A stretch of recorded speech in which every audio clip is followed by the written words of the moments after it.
Antes de conocer a Isabella, Carlos llevaba una vida ruidosa y sin rumbo.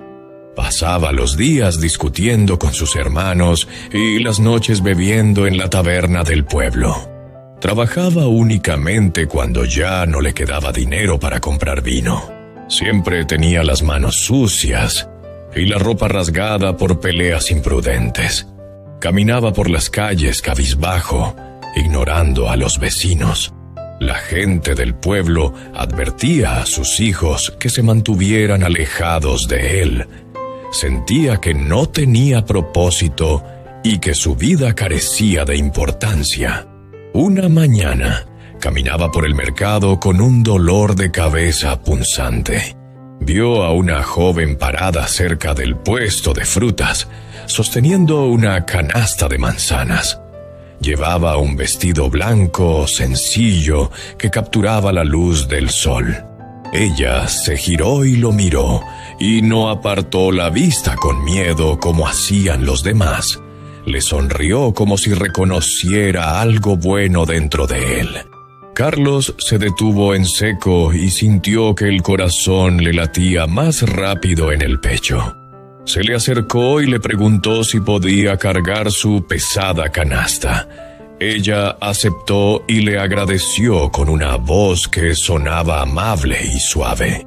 La acompañó todo el camino hasta la casa de su familia, en las orillas del pueblo. Esa breve caminata cambió la forma en que Carlos se veía a sí mismo. Fue a casa y se lavó la suciedad de la cara y las manos. Decidió que quería ser un hombre que mereciera una sonrisa como la de ella. Al día siguiente, fue donde el carpintero y pidió un trabajo estable. Trabajó de sol a sol sin quejarse. Dejó de beber vinos y comenzó a ahorrar sus monedas en un frasco. Empezó a visitar a Isabella todos los domingos después de la iglesia. Caminaban junto al río y observaban el agua correr sobre las piedras. Le llevaba flores silvestres que recogía en el campo. La escuchaba hablar sobre su familia y sus anhelos. Sintió una felicidad que nunca antes había experimentado. Amaba tanto a Isabella que comenzó a sentir miedo. Pensaba que ella era demasiado buena para él y demasiado buena para este mundo tan rudo. Decidió que su deber era protegerla de todo lo que pudiera lastimarla. Este deseo de protegerla se convirtió lentamente en un deseo de controlarla. Empezó a tratar a Isabella como si estuviera hecha de cristal fino. Si el viento estaba frío, insistía en que se quedara dentro de la casa. Si el camino estaba lodoso, no la dejaba caminar por él. Empezó a tomar decisiones por ella sin preguntarle qué era lo que ella quería. Le dijo que era demasiado delicada para cargar agua del pozo. Comenzó a temer que otros hombres intentaran apartarla de su lado. Le decía que no usara ciertos vestidos porque eran demasiado hermosos. Pensaba que le estaba demostrando cuánto la valoraba. No veía que le estaba quitando la libertad de ser ella misma. Dejó de ver a sus amigos para poder vigilarla en todo momento. Hizo de Isabella el único centro de toda su existencia. Ella empezó a sonreír con menos frecuencia cuando él estaba cerca. Se volvió callada y miraba al suelo cuando caminaban juntos. Carlos no notó su tristeza porque estaba demasiado ocupado asegurando su bienestar. Pensó que su silencio significaba que estaba a salvo y contenta. Una tarde llegó a casa de Isabella con un pequeño regalo que había hecho. La casa estaba a oscuras y nadie salió a la puerta. Empujó la puerta para abrirla y vio que la sala principal estaba vacía. Encontró una carta doblada sobre la mesa de madera. La abrió y leyó las palabras que ella había escrito a toda prisa. escribió que no podía respirar cuando él estaba cerca y que él amaba una versión de ella que había creado en su mente. Explicó que necesitaba ser una compañera, no una prisionera. Se había ido a la ciudad a vivir con su tía y a encontrar su propio camino. Carlos dejó caer la carta y salió corriendo de la casa. Corrió hacia el camino principal, pero estaba completamente vacío. Gritó el nombre de Isabella, pero solo el eco le respondió. Cayó de rodillas en la tierra y se cubrió el rostro con las manos. Sintió que su vida había terminado. Regresó a su casa y rompió el espejo de la pared. Dejó de trabajar, dejó de lavar su ropa y se sentó en la oscuridad durante días, con la mirada fija en el suelo. Sentía rabia contra Isabella por dejarlo después de que él le había dado todo. Sentía rabia contra el mundo por ser cruel. Su abuelo fue a visitarlo al 7º día. El anciano caminaba despacio con un bastón y se sentó en un banco.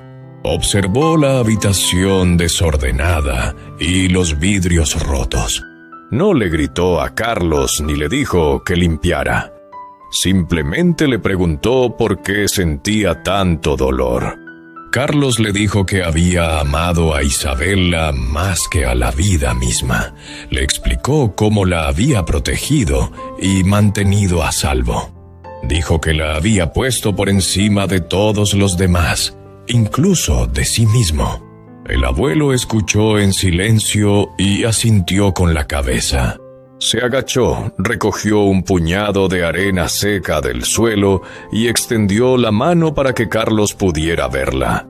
El abuelo mantuvo la palma abierta y plana. La arena descansaba en un montículo ordenado en el centro de su mano. El abuelo le dijo a Carlos que observara la arena con atención. Entonces el anciano comenzó a cerrar los dedos formando un puño. Apretó la mano con todas sus fuerzas. La arena salió forzada a través de las rendijas entre sus dedos. Cayó al suelo sucio hasta que casi no quedó nada. El abuelo volvió a abrir la mano y estaba vacía.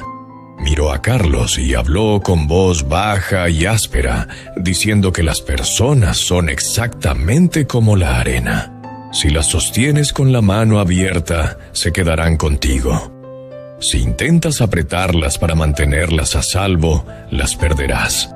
Le dijo a Carlos que había valorado demasiado a Isabella y le explicó que cuando pones a alguien en un lugar muy alto, solo pueden mirarte hacia abajo. Dijo que el verdadero equilibrio es la ley de la naturaleza. El sol es bueno, pero demasiado sol reseca los cultivos. La lluvia es buena, pero demasiada lluvia inunda el campo. El amor es bueno, pero demasiado amor protector se convierte en una carga pesada. Le dijo a Carlos que el miedo es el enemigo del amor. Carlos había actuado por miedo a perder a Isabella, no por amor a ella. El abuelo se levantó y se sacudió los granos de arena que le quedaban en la mano. Le dijo a Carlos que se levantara y enfrentara el día, y lo dejó solo para que pensara en la arena. Carlos miró el suelo donde había caído la arena. Comprendió que su intensidad había alejado a Isabella. Se levantó y respiró hondo. Recogió los restos del vidrio, barrió el suelo y abrió las ventanas para dejar entrar el aire. Regresó donde el carpintero a la mañana siguiente y se disculpó. Comenzó a trabajar de nuevo, pero esta vez lo hizo de manera diferente. No trabajaba para impresionar a nadie más. Trabajaba porque encontraba satisfacción en la labor. Retomó el contacto con sus viejos amigos y se sentaba con ellos por las tardes. Visitaba a su madre y la ayudaba con el jardín. Aprendió a encontrar paz en su propia compañía. Entendió que era una persona completa por sí mismo. Vivió el resto de su vida con una disciplina serena. Aprendió que el amor es caminar lado a lado, no cargar a la otra persona. Descubrió que las mejores relaciones tienen espacio para que ambas personas respiren. No puedes conservar aquello que te aterra perder. La paz llega solo cuando estás dispuesto a abrir la mano y soltar.